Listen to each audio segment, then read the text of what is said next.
7살 아들이 USB를 꺼낸 순간 법정 전체가 숨을 멈췄습니다. 아빠도 몰랐던 비밀 아이의 한마디에 재판이 뒤집혔습니다.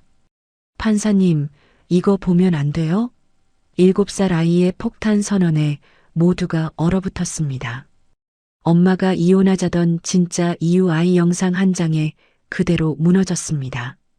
법정에 울린 7살의 목소리. 아빠가 밤마다 울었어요. 가족을 깨트린 건 어른이 아니었습니다. 단 한 명 7살 아이였습니다. 재판이 시작되자마자 아들이 꺼낸 USB 하나가 모든 진실을 드러냈습니다. 엄마가 모르는 거 보여드릴까요? 그 말 한마디에 법정이 뒤집혔습니다. 아빠의 눈물을 본 사람은 단 한 명, 7살 아이뿐이었습니다. 누구도 예상 못했던 반전. 아이의 증언이 가족을 살렸습니다. 시작하기 전에요. 구독과 좋아요 한번 눌러주시면 저에게 정말 큰 힘이 됩니다. 여러분의 응원이 다음 이야기를 이어갑니다. 오늘 사연 시작하겠습니다. 서울 외곽의 오래된 아파트 단지, 10년도 더 된 낡은 건물들이 즐비한 곳에 정우석의 가족이 살고 있었습니다. 우석은 41살의 중견기업 과장이었어요. 성실하고 온순한 성격 덕분에 회사에서는 믿을 만한 직원으로 통했지만 집에서는 말수가 적은 남편이었습니다. 아내 김소연은 39살로 동네 학원에서 상담 매니저로 일하고 있었어요. 현실적이고 단단한 성격의 소유자였죠. 결혼 전에는 활달하고 밝은 사람이었지만 결혼 10년 차가 되면서 표정이 많이 굳어졌습니다. 두 사람 사이에는 7살 난 아들 하준이가 있었어요. 하준이는 유치원에 다니는 명랑한 아이였는데 요즘 들어 부모님의 얼굴을 자주 살피곤 했습니다. 어느 평일 저녁 우석은 또 야근을 하고 집에 늦게 들어왔습니다. 현관문을 열자 거실은 조용했어요. 소연은 소파에 앉아 휴대폰을 보고 있었고 하준이는 이미 잠든 것 같았습니다. 다녀왔어. 우석이 인사를 건넸지만 소연은 고개도 들지 않았어요. 응. 짧은 대답 하나뿐이었습니다. 우석은 익숙하다는 듯 넥타이를 풀며 방으로 들어갔어요. 요즘 두 사람 사이에는 대화가 거의 없었습니다. 주말에도 각자 할 일만 하고 식사 시간에도 말이 없었어요. 대화를 이끌어가는 건 오직 하준이뿐이었습니다. 다음 날 아침 식탁에는 세 사람이 둘러앉았습니다. 하준이는 우유를 마시며 아빠를 바라보았어요. 아빠, 오늘도 늦게 와? 우석은 피곤한 얼굴로 미소를 지어 보였습니다. 그래, 하준아. 아빠 금방 올게. 오늘 일찍 끝나면 장난감 사줄까? 하준이는 눈을 반짝이며 고개를 끄덕였습니다. 응, 로봇 사줘. 소연은 그 대화를 듣고도 아무 반응이 없었어요. 그저 커피를 마시며 창밖을 바라보고 있었습니다. 우석은 아내를 슬쩍 쳐다보았지만 소연의 눈빛은 여전히 차가웠습니다. 출근 준비를 하며 우석은 거울을 보았어요. 거울 속 자신의 얼굴은 피곤해 보였습니다. 눈 밑에는 다크서클이 짙었고 머리카락 사이로 흰머리도 보였어요. 언제부터 이렇게 된 걸까? 우석은 혼잣말을 했습니다. 결혼 초만 해도 소연과 자주 웃었던 기억이 났어요. 데이트도 하고 주말이면 함께 영화도 보러 갔었죠. 하준이가 태어났을 때는 둘 다 행복해했습니다. 하지만 언제부터인가 둘 사이에 벽이 생겼어요. 우석은 승진을 위해 야근이 잦아졌고 소연은 육아와 직장일로 지쳐갔습니다. 대화는 점점 줄어들었고 서로에게 관심도 식어갔죠. 회사에서 우석은 늘 열심히 일했습니다. 과장이라는 직책답게 팀원들을 챙기고 상사의 지시를 성실히 따랐어요. 하지만 집에 돌아오면 너무 지쳐서 말 한마디 하기도 힘들었습니다. 소연도 마찬가지였어요. 학원에서는 학부모들과 상담하고 학생들을 관리하느라 정신이 없었습니다.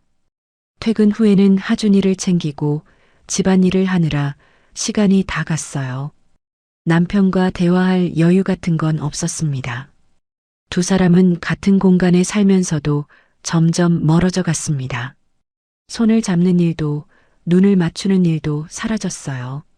생일이나 기념일도 잊어버리기 일쑤였습니다. 하준이는 그런 부모님을 보며 자랐습니다. 어린 나이에도 뭔가 이상하다는 걸 느꼈어요. 엄마 아빠가 왜 웃지 않는지, 왜 대화를 안 하는지 궁금했지만 물어볼 수 없었습니다. 주말에도 분위기는 마찬가지였어요. 우석은 밀린 업무를 처리하느라 노트북 앞에 앉아 있었고, 소연은 집안일을 하거나 휴대폰을 보며 시간을 보냈습니다. 하준이는 혼자 장난감을 가지고 놀았어요. 엄마, 같이 놀아줘. 하준이가 소연에게 다가갔습니다. 엄마 바빠. 나중에 놀아줄게. 소연은 쌀쌀맞게 대답했어요. 하준이는 아빠에게로 갔습니다. 아빠, 로봇 조립해줘. 우석은 화면에서 눈을 떼지 않은 채 말했습니다. 아빠, 지금 일하는 중이야. 조금만 기다려. 하준이는 결국 혼자 놀 수밖에 없었습니다. 아이는 조용히 자기 방으로 들어갔어요. 저녁이 되어 세 사람은 다시 식탁에 앉았습니다. 텔레비전 소리만 들릴 뿐 대화는 없었어요. 하준이가 이야기를 꺼내야만 식탁에 말소리가 들렸습니다. 아빠, 오늘 유치원에서 그림 그렸어. 그래, 잘했네. 엄마, 내일 소풍 가. 그래, 도시락 싸줄게. 짧은 대답들 뿐이었습니다. 하준이는 부모님의 표정을 살폈어요. 둘 다 웃지 않고 있었습니다. 밤이 되어 우석은 침대에 누웠습니다. 소연은 이미 등을 돌리고 자고 있었어요. 우석은 천장을 바라보며 생각했습니다. 우리가 언제부터 이렇게 된 걸까? 뭐가 잘못된 걸까? 하지만 답은 나오지 않았습니다. 그저 피곤함만 밀려왔어요. 우석은 눈을 감았습니다. 그렇게 며칠이 흘렀습니다. 우석과 소연은 여전히 서로에게 무관심했고 집안의 냉랭한 분위기는 점점 더 짙어져만 갔어요. 하준이는 그런 부모님을 보며 자꾸만 불안해졌습니다. 무언가 큰일이 일어날 것 같은 예감이 들었어요. 어느 금요일 저녁 우석은 평소보다 조금 일찍 퇴근했습니다. 현관문을 열고 들어서는데 거실에 소연이 앉아 있었어요. 평소와 달리 정면으로 우석을 바라보고 있었습니다. 그 눈빛이 예사롭지 않았어요. 왔어? 소연이 먼저 말을 걸었습니다. 우석은 약간 놀랐어요. 요즘 아내가 먼저 말을 거는 일이 거의 없었거든요. 응, 오늘은 좀 일찍 끝났어. 우석은 가방을 내려놓으며 대답했습니다. 소연은 계속해서 우석을 바라보고 있었어요. 뭔가 말하고 싶은 게 있는 것 같았습니다. 하준이는? 방에서 자고 있어. 일찍 재웠어. 소연의 대답에 우석은 고개를 끄덕였습니다. 그리고는 소파에 앉으려는데 소연이 다시 입을 열었어요. 우석아, 앉아봐. 할 얘기가 있어. 목소리에는 긴장감이 묻어났습니다. 우석은 천천히 소파에 앉았어요. 가슴이 두근거렸습니다. 좋은 이야기는 아닐 것 같았어요. 소연은 한참을 우석을 바라보다가 입을 열었습니다. 우리 이혼하자. 그 한마디가 거실을 얼어붙게 만들었습니다. 우석은 귀를 의심했어요. 방금 아내가 뭐라고 했는지 제대로 들은 게 맞나 싶었습니다. 뭐라고? 우석은 떨리는 목소리로 물었습니다. 소연은 감정 없는 얼굴로 다시 말했어요. 이혼하자고. 우리 이제 끝이야. 우석은 머릿속이 하얘졌습니다. 갑자기 이혼이라니 너무 갑작스러웠어요. 물론 요즘 사이가 좋지 않았지만 그렇다고 이혼까지 생각해 본 적은 없었습니다. 갑자기 왜? 무슨 일 있어? 우석은 당황한 목소리로 물었습니다. 하지만 소연은 차갑게 말했어요. 갑자기가 아니야. 나는 오래전부터 생각해왔어. 우리 더 이상 의미 없잖아. 소연은 탁자 위에 놓인 서류 봉투를 집어 우석에게 내밀었습니다. 우석은 떨리는 손으로 그것을 받았어요. 봉투를 열어보니 이혼 협의서가 들어 있었습니다. 이게 뭐야? 보면 알잖아. 이혼 서류야. 여기 서명만 하면 돼. 소연의 목소리는 담담했습니다. 마치 업무 처리하듯 말하고 있었어요. 우석은 서류를 내려다보았습니다. 눈앞이 흐려졌어요. 소연아, 우리 이야기 좀 하자. 왜 갑자기 이러는 거야? 우석은 애원하듯 말했습니다. 하지만 소연은 고개를 저었어요. 갑자기가 아니라니까. 나는 더 이상 못 견디겠어. 당신이랑 사는 게 내가 뭘 잘못했는데 말을 해줘야 고치지. 우석의 목소리가 점점 커졌습니다. 하지만 소연은 냉정했어요. 당신은 이 집에 없는 사람이야. 몸만 있지 마음은 없잖아. 나한테도 하준이한테도. 내가 일하느라 바빴던 거지. 우리 가족 먹여 살리려고 그런 거잖아. 우석은 억울했습니다. 자신은 가족을 위해 열심히 일했는데 왜 이런 말을 듣는지 이해할 수 없었어요. 소연은 한숨을 쉬었습니다. 그래, 당신은 일만 했지. 나는 직장도 다니면서 하준이도 키우고 집안일도 다 했어. 당신은 그냥 돈만 벌어왔잖아. 그럼 내가 어떻게 하길 원했는데? 대화라도 하지. 나한테 관심이라도 가지지. 당신은 나한테 언제 마지막으로 어떻게 지내냐고 물어봤어? 소연의 목소리에 감정이 실렸습니다. 그동안 쌓여있던 불만이 터져 나오는 것 같았어요. 우석은 할 말을 잃었습니다. 생각해보니 아내에게 제대로 관심을 가진 적이 언제였는지 기억나지 않았어요. 미안해. 내가 부족했나 봐. 그런데 이혼까지는. 우석이 말을 잇지 못하자 소연은 단호하게 말했습니다. 나는 이미 결정했어. 하준이 양육권은 내가 가져갈 거야. 그 말에 우석은 화들짝 놀랐습니다. 하준이를? 안 돼. 그건 안 돼. 왜 안 돼? 당신은 하준이랑 놀아준 적도 없잖아. 유치원 행사에 한 번이라도 와봤어? 소연의 말이 가슴에 박혔습니다. 사실이었으니까요. 우석은 바쁘다는 핑계로 아들과 제대로 시간을 보낸 적이 없었어요. 그건 내가 일 때문에. 항상 일 핑계야. 당신한테는 일이 가장 중요하지. 가족은 그 다음이고. 소연은 일어서며 말했습니다. 서류 잘 읽어보고 서명해줘. 변호사 통해서 진행할 거니까. 소연아, 제발. 우석이 아내의 팔을 잡으려 했지만 소연은 뿌리쳤어요. 나 줘. 나는 이미 결정했어. 당신도 생각해봐. 소연은 방으로 들어가 문을 닫았습니다. 우석은 거실에 혼자 남겨졌어요. 손에는 이혼 협의서가 들려 있었습니다. 우석은 소파에 주저앉았습니다. 눈물이 흘러내렸어요. 이혼이라니, 하준이를 빼앗긴다니 믿을 수가 없었습니다. 밤새도록 우석은 잠을 이루지 못했습니다. 머릿속은 복잡했고 가슴은 답답했어요.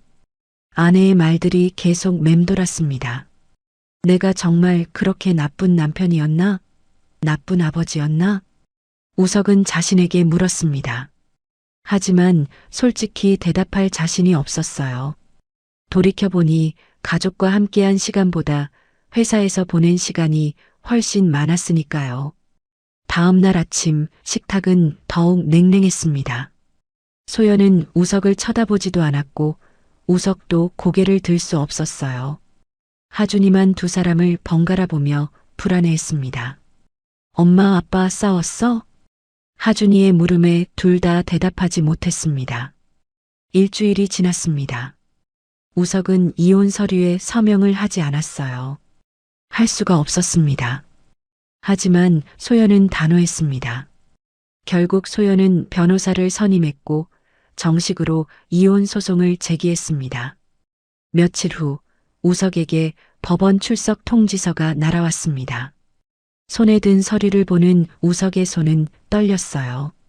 이제 정말 법정까지 가게 된 겁니다. 하준이는 어떡하지? 우석은 혼잣말을 했습니다. 아들 생각만 하면 가슴이 미어졌어요. 이혼을 하게 되면 하준이를 빼앗길 수도 있다는 생각에 견딜 수가 없었습니다. 첫 재판 날이 다가왔습니다. 우석은 법원 앞에 서서 깊은 숨을 들이쉬었어요. 처음 들어가는 법정이었습니다. 가슴이 두근거렸고 손바닥에는 땀이 났습니다. 법정 안으로 들어가니 소연이 이미 와 있었어요. 소연 옆에는 여성 변호사가 앉아 있었습니다. 소연은 우석을 쳐다보지도 않았어요. 우석도 급히 변호사를 선임했지만 마음은 불안하기만 했습니다. 판사가 입장하고 재판이 시작되었습니다. 판사는 중년의 여성이었어요. 차분하고 엄숙한 분위기가 법정을 감쌌습니다. 이혼 청구 사건입니다. 원고 측 변호사 말씀하세요. 판사의 말에 소연 측 변호사가 일어섰습니다. 그녀는 차갑고 또렷한 목소리로 말했어요. 판사님, 원고인 김소연 씨는 피고 정우석 씨와의 결혼 생활에서 극심한 정서적 고통을 받아왔습니다. 피고는 가정에 무관심했으며 육아에도 전혀 참여하지 않았습니다. 우석은 그 말을 듣고 가슴이 철렁했습니다. 변호사는 서류를 들어 올리며 계속 말했어요. 원고는 직장일과 육아, 가사를 혼자서 감당해야 했습니다. 피고는 경제적 지원만 했을 뿐 정서적 지원은 전혀 하지 않았습니다. 따라서 미성년자 자녀 정하준의 양육권을 원고에게 부여해 주실 것을 요청합니다. 우석은 변호사의 말 하나하나가 가슴에 박히는 것 같았어요. 사실이었으니까요. 자신은 정말 가족에게 무관심했습니다. 소연 측 변호사가 자리에 앉자 판사가 우석 측 변호사를 바라보았습니다. 피고 측 변호사 답변하세요. 우석의 변호사가 일어섰습니다. 판사님, 피고는 가족을 위해 열심히 일한 것뿐입니다. 경제적 안정을 위해 노력했으며 이에 있습니다. 소연 측 변호사가 벌떡 일어났습니다. 피고는 자녀의 유치원 행사에 단 한 번도 참석한 적이 없습니다. 부모 상담에도 생일 파티에도 불참했습니다. 이것이 가족을 위한 노력입니까? 우석은 아무 말도 할 수 없었습니다. 그 말도 모두 사실이었으니까요. 바쁘다는 핑계로 피곤하다는 이유로 번번이 불참했던 일들이 떠올랐어요. 판사는 양쪽의 진술을 듣고 서류를 검토했습니다. 잠시 침묵이 흘렀어요. 법정 안의 모든 사람들이 숨을 죽이고 있었습니다. 판사가 입을 열었습니다. 양쪽의 주장을 들어보니 부부관계는 회복하기 어려워 보입니다. 하지만 미성년 자녀의 양육권 문제는 매우 신중하게 다뤄야 합니다. 우석은 판사의 말에 귀를 기울였어요. 가슴이 두근거렸습니다. 자녀가 7살이라는 점을 고려할 때 판사는 잠시 멈추었다가 말했습니다. 자녀의 의견을 직접 듣는 것이 필요하다고 판단됩니다. 다음 재판에서 자녀 정하준 군을 법정에 출석시키도록 하겠습니다. 그 순간 법정이 술렁였습니다. 우석의 눈이 커졌고 소연은 입을 벌렸어요. 7살 아이를 법정에 세운다는 건 상상도 못한 일이었습니다. 판사님, 소연이 자리에서 일어났습니다. 아이가 너무 어립니다. 법정이라는 곳이 얼마나 무서운 곳인데. 판사는 손을 들어 제지했습니다. 부인의 걱정은 이해합니다. 하지만 자녀의 복리가 가장 중요합니다.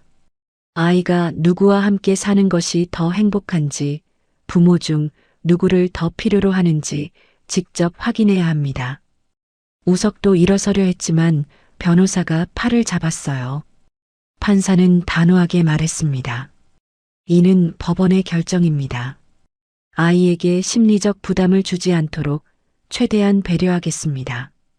다음 재판은 2주 후 같은 시간에 진행하겠습니다. 판사는 망치를 두드렸고 재판은 끝이 났습니다. 법정을 나서는 우석의 발걸음은 비틀거렸어요. 복도 벤치에 주저앉아 머리를 감쌌습니다. 하준이를 법정에 세워야 한다니 상상만 해도 숨이 막혔습니다. 소연도 복도 반대편에 서서 눈물을 흘리고 있었어요. 아들을 법정에 데려온다는 게 너무나 괴로웠지만 양육권을 위해서는 어쩔 수 없었습니다. 집으로 돌아온 우석은 하준이 방문 앞에 섰습니다. 문을 여니 하준이가 바닥에 앉아 로봇 장난감을 조립하고 있었어요. 천진난만한 얼굴이었습니다. 하준아. 우석의 목소리가 떨렸습니다. 하준이는 고개를 들어 아빠를 보았어요. 응? 아빠 왔어? 하준이는 환하게 웃으며 달려왔습니다. 우석은 아들을 꼭 껴안았어요. 눈물이 흘러내렸습니다. 하준아, 아빠가 미안해. 왜? 아빠 왜 울어? 하준이는 아빠의 뺨을 작은 손으로 닦아주었습니다. 우석은 더 이상 참을 수가 없었어요. 아빠, 하준이한테 잘못했어. 많이 잘못했어. 밤이 되어 우석은 침대에 누웠지만 잠이 오지 않았습니다. 천장을 바라보며 생각했어요. 하준이가 법정에서 뭐라고 말할지, 엄마와 아빠 중 누구를 선택할지 그 생각만으로도 가슴이 찢어지는 것 같았습니다. 2주일이 흘렀습니다. 그동안 우석과 소연은 하준이에게 법정에 간다는 이야기를 차마 하지 못했어요. 어떻게 설명해야 할지 몰랐습니다. 7살 아이에게 부모의 이혼 재판에 나가야 한다고 말하는 게 너무 잔인하게 느껴졌어요. 하지만 하준이는 이미 알고 있었습니다. 아이는 부모가 생각하는 것보다 훨씬 더 많은 것을 보고 들었어요. 밤마다 엄마 아빠가 나누는 차가운 대화, 법원에서 온 서류들, 그리고 두 사람의 슬픈 표정까지 모두 느끼고 있었습니다. 드디어 2번째 재판 날이 밝았습니다. 아침 식탁은 그 어느 때보다 조용했어요. 소연이 먼저 입을 열었습니다. 하준아, 오늘 엄마 아빠랑 같이 나가야 해. 하준이는 고개를 끄덕였습니다. 법원 가는 거지? 소연과 우석은 깜짝 놀랐어요. 하준이가 어떻게 알았는지 의아했습니다. 너 어떻게 알았어? 우석이 물었습니다. 하준이는 침착하게 대답했어요. 엄마 아빠 이야기 들었어. 나도 가야 한다고 했잖아. 소연은 가슴이 아팠습니다. 아들이 모든 걸 듣고 있었다니 얼마나 무서웠을까 싶었어요. 하준아, 무섭지? 하준이는 고개를 저었습니다. 괜찮아. 나 용감해. 하지만 아이의 눈빛에는 불안함이 가득했습니다. 법원에 도착했습니다. 복도에는 여러 사람들이 오가고 있었어요. 하준이는 엄마 손을 꼭 잡고 걸었습니다. 우석은 뒤에서 아들의 뒷모습을 바라보았어요. 법정 안으로 들어가자 판사가 하준이를 보며 부드럽게 미소 지었습니다. 하준이구나. 안녕? 하준이는 긴장한 얼굴로 대답했습니다. 안녕하세요. 자, 여기 앉아볼까? 판사는 하준이를 위해 특별히 준비된 작은 의자를 가리켰어요. 하준이는 천천히 그 의자에 앉았습니다. 법정의 모든 사람들이 아이를 바라보고 있었어요. 판사는 다정한 목소리로 말했습니다. 하준아, 여기는 무서운 곳이 아니야. 그냥 하준이 이야기를 듣고 싶어서 부른 거야. 솔직하게 말해주면 돼. 하준이는 고개를 끄덕였습니다. 하준이는 엄마 아빠랑 같이 살았지? 집에서 어떻게 지냈는지 이야기해 줄 수 있겠니? 하준이는 잠시 망설이다가 입을 열었습니다. 아빠는 맨날 늦게 와요. 회사에서 일한다고. 우석은 그 말을 듣고 고개를 숙였습니다. 그래도 집에 오면 나랑 놀아줬어요. 피곤해 보여도 로봇 조립해주고 책도 읽어줬어요. 판사는 고개를 끄덕이며 기록했습니다. 엄마는 어떠니? 하준이는 엄마를 쳐다보았어요. 소연은 긴장한 표정이었습니다. 엄마는 요즘 집에 잘 안 와요. 소연의 얼굴이 굳었습니다. 법정이 술렁였어요. 집에 안 온다는 게 무슨 말이니? 판사가 물었습니다.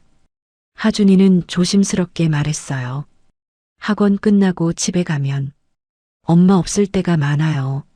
할머니가 와서 밥 해주세요. 소연은 급히 말했습니다.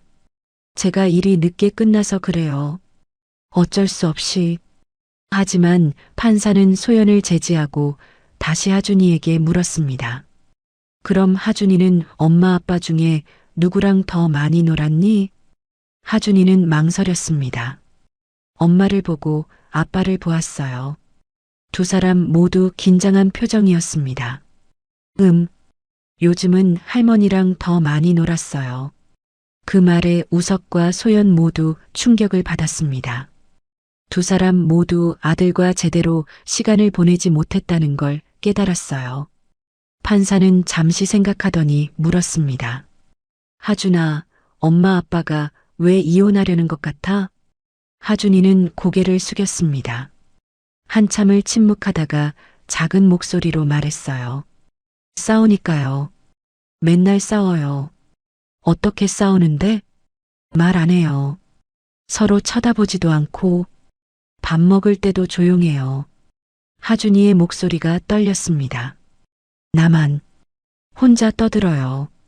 엄마 아빠는 대답도 안 해요. 소연은 눈물을 닦았습니다. 우석도 눈시울이 붉어졌어요. 아들이 얼마나 외로웠을지 생각하니 가슴이 미어졌습니다. 판사는 부드럽게 말했습니다. 하준아, 엄마 아빠 중에 누구랑 살고 싶어? 그 질문에 법정이 조용해졌습니다. 모두가 하준이의 대답을 기다렸어요. 우석은 숨을 멈췄고 소연은 손을 꽉 쥐었습니다. 하준이는 한참을 고민했습니다. 그러다가 주머니를 더듬기 시작했어요. 판사님, 하준이는 작은 손으로 무언가를 꺼냈습니다. 그것은 작은 저장 장치였어요. 이거 보여드려도 돼요? 순간 법정 전체가 얼어붙었습니다. 소연은 입을 막았고 우석은 눈이 커졌어요. 판사는 놀란 표호로 하준이를 바라보았습니다. 그게 뭐니, 하준아? 하준이는 떨리는 목소리로 대답했습니다. 아빠가 밤마다 우는 거요. 제가 몰래 찍었어요. 우석은 숨이 멎는 것 같았습니다. 자신이 혼자 울었던 그 순간들을 아들이 다 보고 있었다니 믿을 수가 없었어요. 소연도 충격에 빠졌습니다. 남편이 울었다고요? 그런 줄도 몰랐습니다. 판사는 저장 장치를 받아들었습니다. 법정석이 이것을 재생해 주세요. 잠시 후 법정 스크린에 영상이 떠올랐습니다. 어두운 거실, 소파에 앉아 있는 우석의 모습이 보였어요. 우석은 두 손으로 얼굴을 감싸고 있었고 어깨가 떨리고 있었습니다. 조용한 법정에 우석의 목소리가 울려 퍼졌습니다. 내가 뭘 더 어떻게 해야 하지? 어떻게 해야 소연이가 날 봐주는 거야? 법정 스크린에서 영상은 계속 재생되고 있었습니다. 어두운 거실에서 우석은 무너진 목소리로 혼잣말을 하고 있었어요. 난 매일 열심히 일했어. 가족을 위해서. 그런데 왜 이렇게 된 거야? 우석의 목소리는 떨리고 있었습니다. 영상 속 우석은 손으로 얼굴을 닦았어요. 눈물을 닦는 것이 분명했습니다. 소연이는 나한테 관심도 없어. 말도 안 해. 나는 투명 인간 같아. 법정에 있던 모든 사람들이 숨을 죽이고 화면을 바라보았습니다. 소연은 두 손으로 입을 막고 있었어요. 남편이 그렇게 힘들어하고 있었다는 걸 전혀 몰랐습니다. 영상 속에서 우석은 깊은 한숨을 쉬었습니다. 회사에서도 힘들고, 집에 와도 힘들고, 어디 하나 편한 곳이 없어. 하준이한테라도 좋은 아빠가 되고 싶은데, 나는 그것도 못하는 것 같아. 그때 영상 뒤쪽에서 작은 움직임이 포착되었습니다. 방문 틈새로 하준이가 몰래 엿보고 있었던 거예요. 아이는 아빠가 우는 모습을 지켜보고 있었습니다. 영상이 끝나자 법정은 정적에 휩싸였습니다. 판사도 변호사들도 아무 말이 없었어요. 우석은 고개를 들 수가 없었습니다. 너무 부끄러웠고 아들이 그 모습을 다 봤다는 게 견딜 수 없었어요. 판사가 조심스럽게 하준이에게 물었습니다. 하준아, 이 영상은 언제 찍은 거니? 하준이는 작은 목소리로 대답했습니다. 한 달 전이요. 밤에 화장실 가려다가 아빠가 우는 소리 들었어요. 그래서 녹화를 한 거니? 하준이는 고개를 끄덕였습니다. 엄마한테 보여주고 싶었어요. 아빠가 아프다는 거 엄마도 알았으면 좋겠어서요. 소연은 눈물을 흘렸습니다. 아들이 부모를 위해 그런 일을 했다는 게 믿기지 않았어요. 그런데 보여주지 못했어요. 엄마가 맨날 바빠 보여서. 하준이의 목소리가 점점 작아졌습니다. 판사는 화면을 다시 보며 물었습니다. 영상이 한 개만 있니? 다른 것도 있어? 하준이는 고개를 끄덕였습니다. 몇 개 더 있어요. 보여줄 수 있겠니?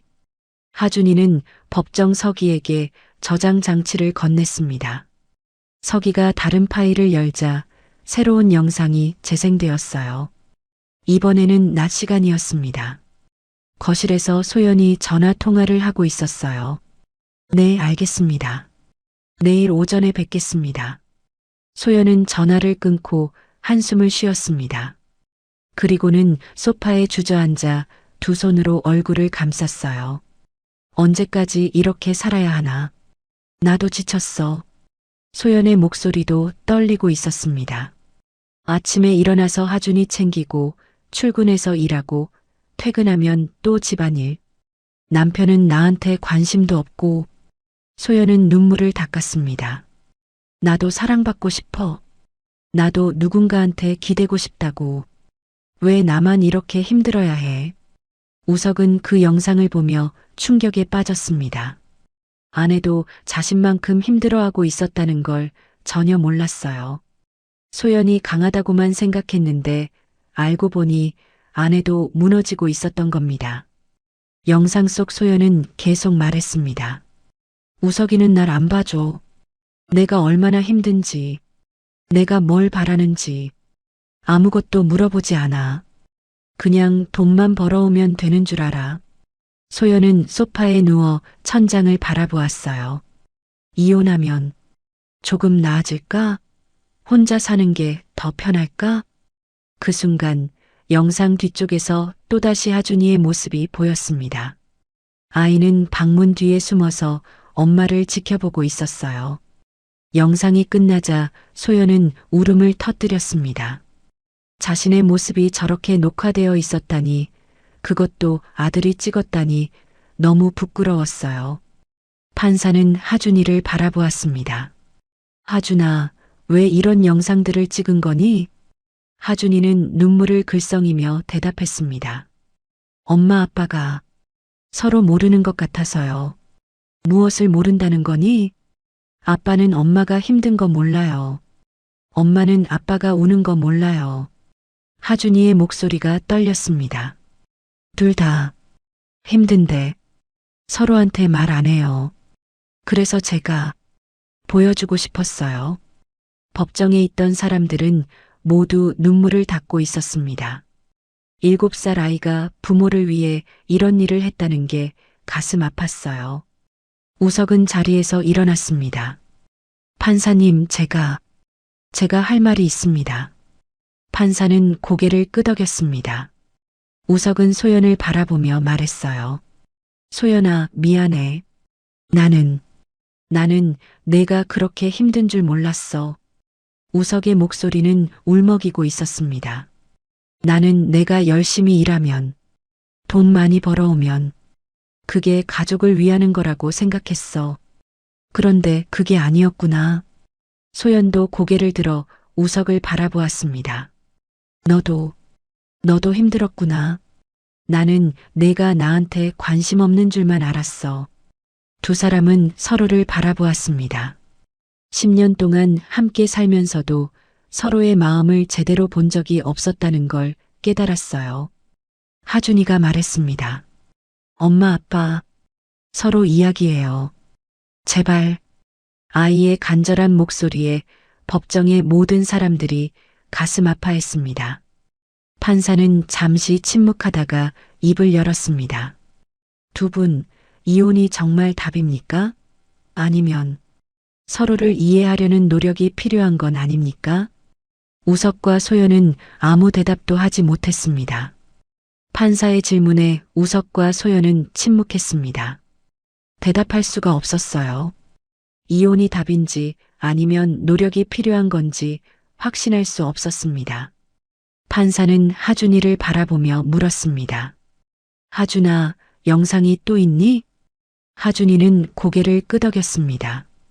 법정 서기가 다음 파일을 열었어요. 이번에는 주말 오후 영상이었습니다. 거실에서 우석이 노트북으로 일을 하고 있었어요. 소연은 부엌에서 설거지를 하고 있었습니다. 하준이가 로봇 장난감을 들고 우석에게 다가갔어요. 아빠, 같이 놀자. 나중에. 아빠, 지금 바빠. 우석은 화면에서 눈을 떼지 않았습니다. 하준이는 실망한 표정으로 돌아섰어요. 이번에는 부엌으로 갔습니다. 엄마, 나랑 놀아줘. 엄마 설거지 해야 해. 방에 가서 혼자 놀아. 소연도 아들을 제대로 쳐다보지 않았습니다. 하준이는 고개를 떨구고 자기 방으로 들어갔어요. 방 안에서 하준이는 혼자 바닥에 앉아 있었습니다. 로봇을 만지작거리다가 조용히 울기 시작했어요. 소리 내지 않고 눈물만 흘렸습니다.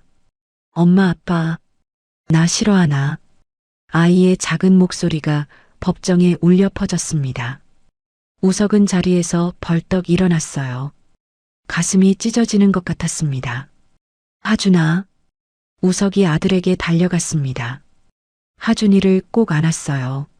소연도 자리에서 일어나 두 사람에게 다가갔습니다. 우리 아들, 미안해. 정말 미안해. 우석은 아들을 안고 울었습니다. 소연도 하준이의 등을 쓰다듬으며 눈물을 흘렸어요. 판사는 잠시 기다려 주었습니다. 세 사람이 진정할 때까지 말입니다. 하준이는 아빠 품에서 고개를 들었습니다. 아빠, 나는 엄마, 아빠 둘 다 좋아요. 그래, 하준아. 아빠도 너 정말 사랑해. 그런데 왜 헤어져요? 나는 싫어요. 하준이의 울음소리가 커졌습니다. 아이는 그동안 참았던 감정을 터뜨렸어요. 학교 친구들은 다 엄마 아빠랑 같이 살아요. 나만 혼자 될 거예요. 소연은 아들을 꼭 안았습니다. 하준아, 아니야. 너는 혼자가 아니야. 그럼 왜 이혼해요? 나 때문이에요? 그 말에 우석과 소연은 깜짝 놀랐습니다. 아니야, 하준아. 절대 내 잘못이 아니야. 우석이 급히 말했습니다. 하지만 하준이는 고개를 저었어요. 내가 말 안 들어서, 내가 공부 못해서, 그래서 엄마 아빠가 화난 거 아니에요? 소연은 아들의 얼굴을 두 손으로 감싸 안았습니다. 하준아, 절대 아니야. 너는 정말 착한 아이야. 이건 엄마 아빠 문제야. 하준이는 눈물을 뚝뚝 흘리며 물었습니다. 그럼 고치면 안 돼요? 엄마 아빠가 다시 사이좋게 지내면 안 돼요? 우석과 소연은 서로를 바라보았습니다. 두 사람의 눈에도 눈물이 가득했어요. 판사가 조용히 말했습니다. 잠시 휴정하겠습니다. 두 분께서 상의할 시간을 드리겠습니다. 판사는 자리에서 일어났고 법정의 사람들도 모두 나갔습니다. 법정에는 우석, 소연, 하준이 그리고 양측 변호사만 남았어요. 소연 측 변호사가 조심스럽게 말했습니다. 김소연 씨, 계속 진행하시겠습니까? 소연은 하준이를 바라보았습니다. 아들은 여전히 눈물을 흘리고 있었어요. 그 모습을 보니 가슴이 너무 아팠습니다. 저는 잘 모르겠어요. 소연의 목소리는 떨렸습니다. 우석이 말했습니다.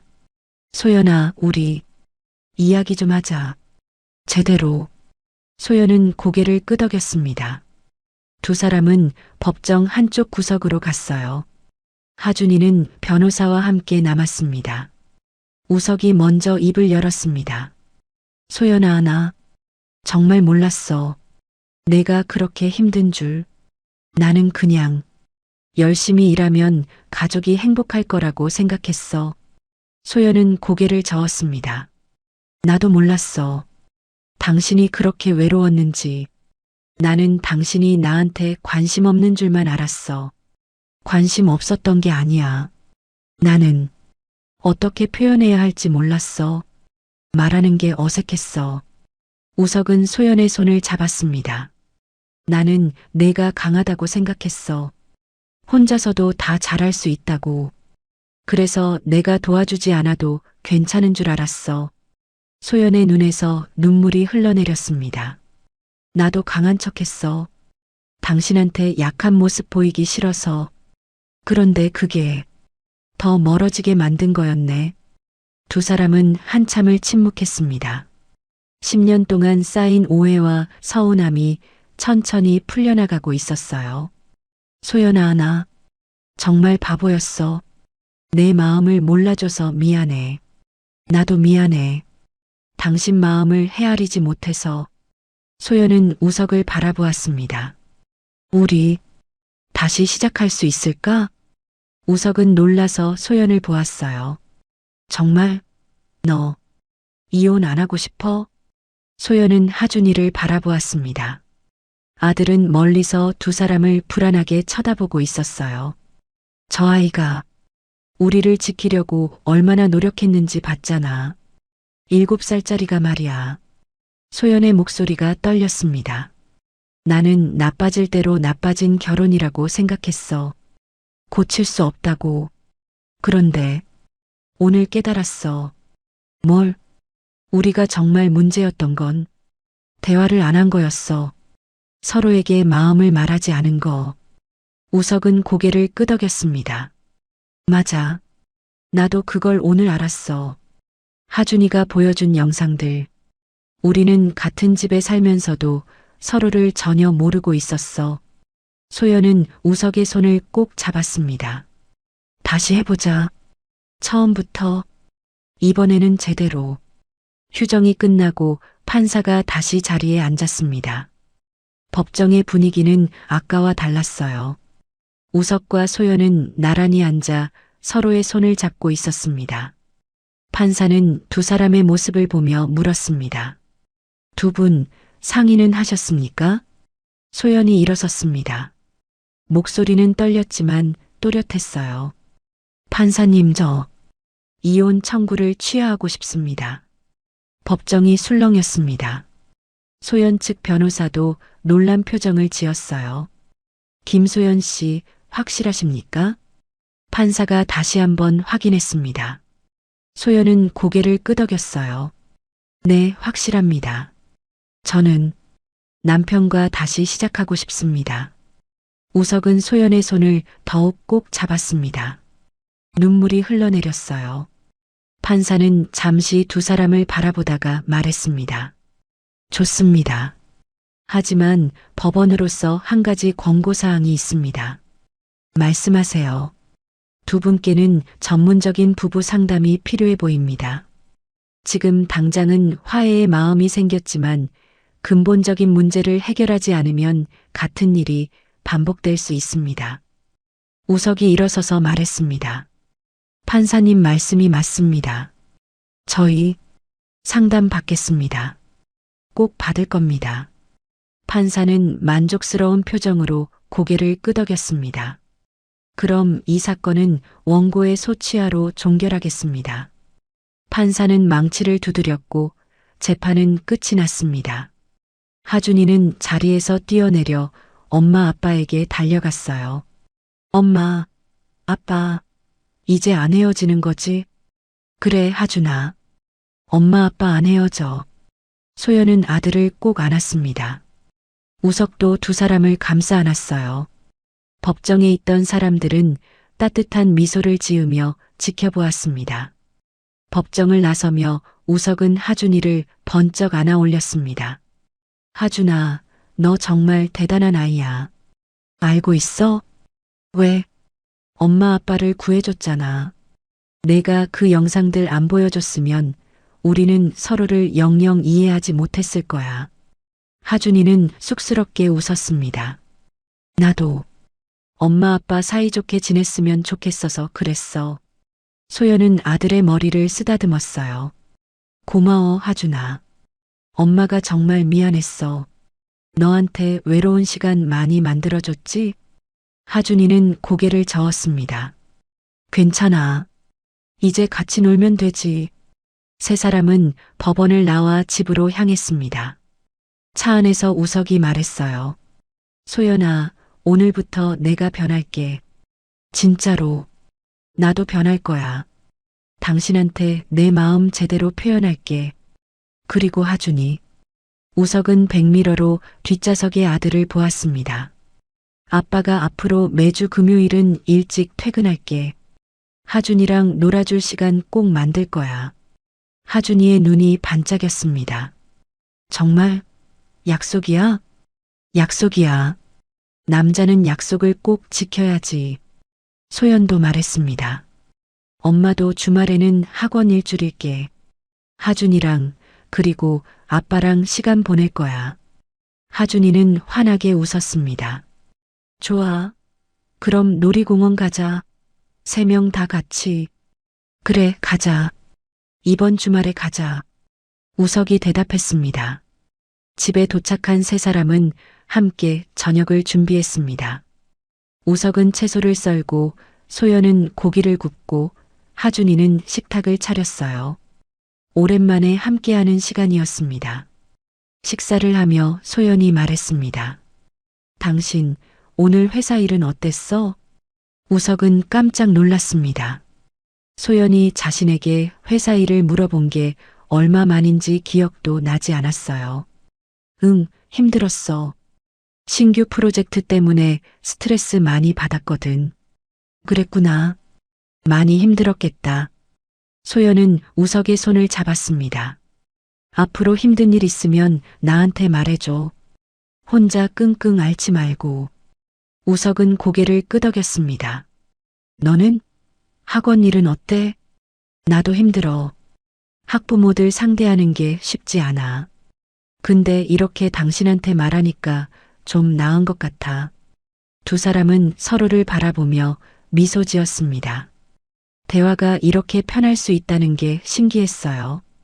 하준이가 말했습니다. 엄마 아빠 진짜 사이좋아 보여. 그렇지? 앞으로 계속 이럴 거야. 우석이 아들의 머리를 쓰다듬었습니다. 저녁 식사 후 세 사람은 거실에 모여 앉았습니다. 우석이 말했어요. 우리 가족회의 좀 하자. 앞으로 어떻게 지낼지 함께 정하는 거야. 소연도 동의했습니다. 좋아. 하준이 의견도 들어보자. 하준이는 신이 나서 말했습니다. 나는 엄마 아빠랑 매일 저녁 먹고 싶어. 그리고 주말에 같이 놀고 싶어. 그래, 그렇게 하자. 우석아, 당신은? 나는 매일 소연이한테 사랑한다고 말할 거야. 그리고 고맙다고도. 우석의 말에 소연은 얼굴이 붉어졌습니다. 나는 당신한테 화날 때 참지 말고 말할 거야. 그리고 당신이 힘들 때 위로해 줄게. 우석은 소연을 꼭 안았습니다. 고마워, 소연아. 나한테 다시 기회를 줘서. 나야말로 고마워. 포기하지 않아줘서. 하준이가 두 사람 사이에 끼어들었습니다. 나도 껴줘. 세 사람은 서로를 꼭 안았어요. 오랜만에 느끼는 따뜻함이었습니다. 밤이 되어 하준이를 재우고 우석과 소연은 다시 거실에 앉았습니다. 내일부터 상담센터 알아볼까? 우석이 물었습니다. 소연은 고개를 끄덕였어요. 그래. 전문가 도움이 필요할 것 같아. 우리 혼자 힘으로는 부족할 수도 있으니까. 맞아. 이번에는 제대로 하고 싶어. 다시는 오늘 같은 일이 없도록. 두 사람은 손을 꼭 잡았습니다. 앞으로 갈 길이 쉽지 않다는 걸 알았어요. 하지만 함께라면 할 수 있을 것 같았습니다. 석 달이 흘렀습니다. 우석과 소연은 매주 목요일 저녁 부부 상담을 받으러 갔어요. 처음에는 어색했지만 점점 익숙해졌습니다. 상담사는 두 사람에게 서로의 감정을 솔직하게 표현하는 법을 가르쳐 주었어요. 화가 나면 상대를 공격하지 말고 내 감정을 말하세요. 당신이 이렇게 해서 내가 슬펐어. 이런 식으로요. 상담사의 조언대로 두 사람은 조금씩 변해갔습니다. 어느 금요일 저녁 우석은 약속대로 일찍 퇴근했습니다. 손에는 장난감 가게 봉투가 들려 있었어요. 현관문을 열자 거실에서 하준이가 뛰어왔습니다. 아빠, 왔어? 그래, 하준아. 오늘 뭐하고 놀까? 로봇 조립하자. 지난번에 못 끝낸 거. 좋아, 같이 하자. 우석은 넥타이를 풀고 바닥에 앉았습니다. 하준이와 함께 로봇을 조립하기 시작했어요. 소연은 부엌에서 그 모습을 보며 미소 지었습니다. 여보, 저녁 곧 될 거야. 조금만 기다려. 응, 천천히 해. 우리 시간 많아. 우석이 대답했습니다. 예전 같았으면 빨리 먹자고 재촉했을 텐데 이제는 달랐어요. 저녁 식사 시간 식탁에는 대화가 넘쳤습니다. 하준아, 오늘 유치원에서 뭐 했어? 소연이 물었습니다. 하준이는 신나서 대답했어요. 미술 시간에 가족 그림 그렸어. 선생님이 제일 잘 그렸대. 정말? 엄마한테 보여줄래? 하준이는 가방에서 종이를 꺼냈습니다. 그림에는 세 사람이 손을 잡고 웃고 있었어요. 햇살이 밝게 빛나고 하트가 가득했습니다. 와, 정말 잘 그렸다. 우리 하준이 예술가네. 우석이 말했습니다. 하준이는 자랑스러워했어요. 선생님이 가족이 행복해 보인대. 소연은 그림을 보며 눈시울이 붉어졌습니다. 몇 달 전만 해도 이런 그림을 그릴 수 없었을 텐데 이제는 가능했어요. 주말이 되었습니다. 약속대로 세 사람은 놀이공원에 갔어요. 하준이는 처음부터 끝까지 웃음을 멈추지 않았습니다. 아빠, 저기 회전목마 타자. 좋아, 가자. 우석은 하준이와 함께 회전목마를 탔습니다. 소연은 그 모습을 사진으로 찍었어요. 환하게 웃는 두 사람의 얼굴이 너무 예뻤습니다. 엄마도 와. 하준이가 손을 흔들었습니다. 소연도 달려가 함께 탔어요. 세 사람은 나란히 목마 위에서 웃었습니다. 점심시간 식당에 앉아 햄버거를 먹으며 소연이 말했습니다. 여보, 고마워. 뭐가? 이렇게 시간 내줘서. 나도 회사 일 많은데 당신도 그렇잖아. 우석은 소연의 손을 잡았습니다. 이게 더 중요하지. 가족이 제일 중요한 거야. 소연은 웃으며 고개를 끄덕였어요. 오후에는 페인트 체험을 했습니다. 세 사람은 흰 티셔츠에 마음껏 그림을 그렸어요. 하준이는 가족 얼굴을 그렸고 우석은 하트를 그렸고 소연은 집을 그렸습니다. 우리 집이야. 따뜻한 집. 소연이 말했습니다. 우석은 소연을 꼭 안았어요. 고마워, 소연아. 나를 믿어줘서. 나야말로 고마워. 변하려고 노력해줘서. 두 사람은 키스를 했습니다. 하준이는 옆에서 까르르 웃었어요. 엄마 아빠 사랑해. 집으로 돌아오는 차 안에서 하준이는 피곤해서 잠들었습니다. 우석은 조용히 운전하며 소연에게 말했어요. 소연아, 나 오늘 정말 행복했어. 나도 이런 게 가족이구나 싶었어. 우리 앞으로도 계속 이렇게 지내자. 힘든 일 있어도 함께 이야기하고 서로 위로하고. 그래, 약속이야. 두 사람은 손을 꼭 잡았습니다. 몇 주 후 상담사가 말했습니다. 두 분 정말 많이 좋아지셨어요. 이제 스스로 잘하실 수 있을 것 같아요. 우석과 소연은 서로를 바라보며 미소 지었습니다. 선생님 덕분입니다. 정말 감사해요. 아니에요. 두 분이 노력하신 거예요. 그리고 상담사는 파일을 꺼내 보여주었습니다. 하준이도 대단한 아이예요. 상담하면서 느꼈는데 7살이 할 수 있는 일이 아니었어요. 부모를 위해 그렇게 용기 낸 거. 우석은 고개를 끄덕였습니다. 맞아요. 하준이가 아니었으면 우리는 정말 끝이었을 거예요. 아이가 부모를 구한 거죠. 정말 특별한 사랑이에요. 상담이 끝나고 집에 돌아온 우석과 소연은 하준이를 불렀습니다. 하준아, 이리 와봐. 하준이가 뛰어왔습니다. 두 사람은 아들을 가운데 앉혔어요. 하준아, 엄마 아빠가 할 말이 있어. 뭐? 고맙다는 말. 너 때문에 우리가 다시 행복해졌어. 하준이는 쑥스럽게 웃었습니다. 나는 그냥 엄마 아빠가 웃었으면 좋겠어서 그랬어. 너는 우리 영웅이야. 알고 있어? 우석이 말했습니다. 소연도 덧붙였어요. 너 없었으면 우리 가족 없었어. 정말 고마워, 우리 아들. 세 사람은 다시 꼭 안았습니다. 어느 일요일 오후 세 사람은 거실 소파에 나란히 앉아 텔레비전을 보고 있었습니다.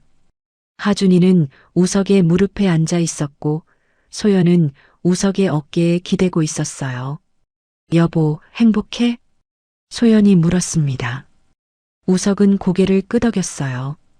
응, 정말 행복해. 너는? 나도. 이게 진짜 가족이구나 싶어. 하준이가 말했습니다. 엄마 아빠, 우리 영원히 같이 살 거지? 그럼 당연하지. 우석과 소연이 동시에 대답했습니다. 창밖으로 따뜻한 햇살이 쏟아져 들어왔습니다. 거실에는 웃음소리가 가득했어요. 몇 달 전 법정에서 눈물을 흘리던 가족은 이제 진정한 행복을 찾았습니다. 그날 밤 하준이를 재우며 소연이 말했습니다. 하준아, 사랑해. 나도 사랑해, 엄마. 엄마가 약속할게. 앞으로 절대 너 혼자 두지 않을 거야. 우석도 말했습니다. 아빠도 약속해. 매일 하준이랑 놀아줄게. 하준이는 환하게 웃으며 잠들었습니다. 두 사람은 아들의 잠든 얼굴을 바라보았어요. 소연아, 우리 잘할 수 있을까? 할 수 있어. 아니, 꼭 할 거야. 하준이를 위해서라도. 응, 우리를 위해서도. 두 사람은 손을 꼭 잡고 방을 나왔습니다. 복도에는 하준이가 그린 가족 그림이 걸려 있었어요.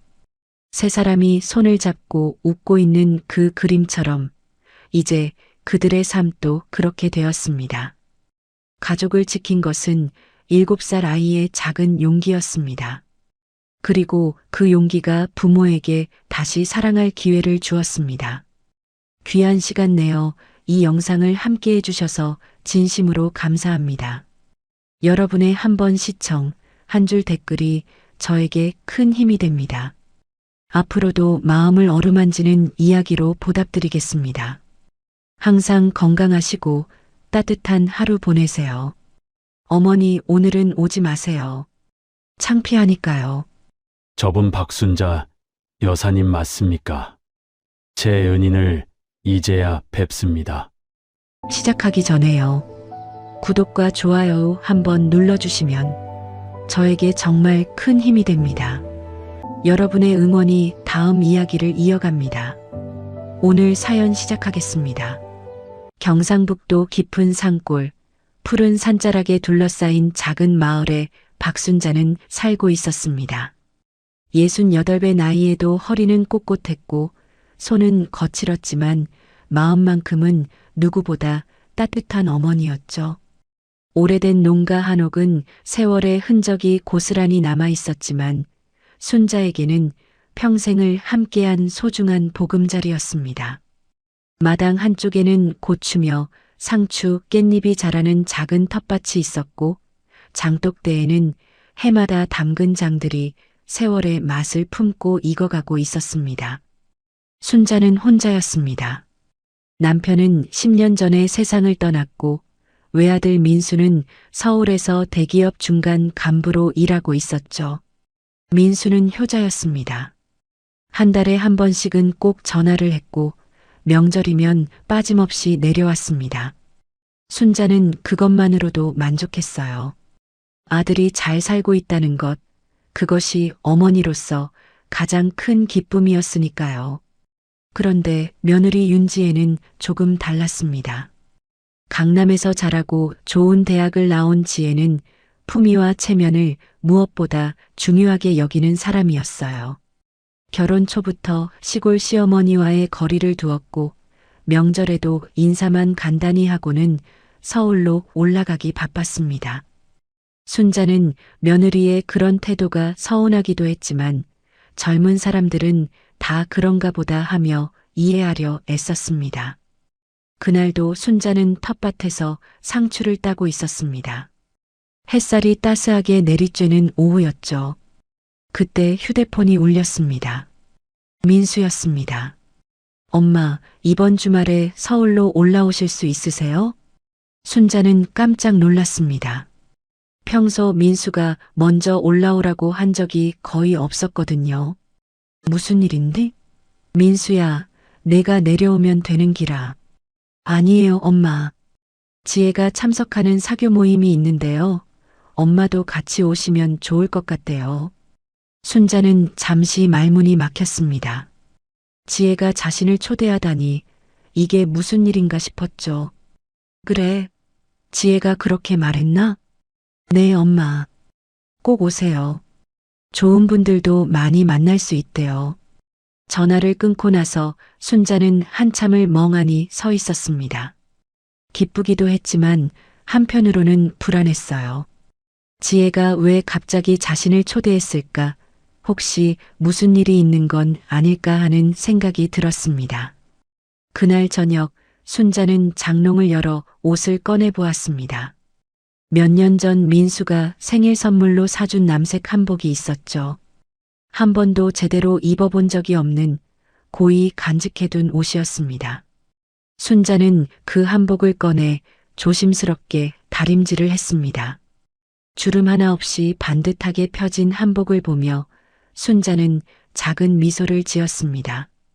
지혜가 나 같은 촌사람을 왜 부르긴 했을까? 그래도 며느리가 챙겨주니 고맙네.